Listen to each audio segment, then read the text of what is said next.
This low-carb pizza roll skillet with creamy garlic dip is one you're definitely going to want to make. Let me show you how to do it.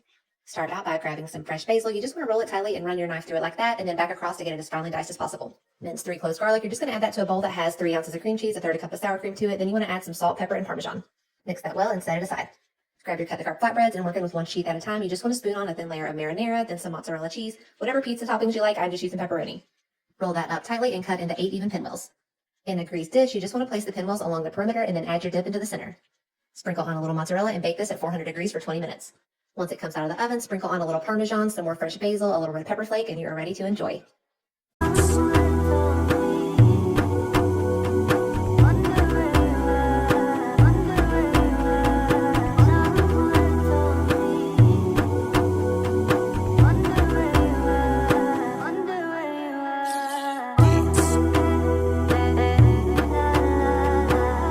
Do you know?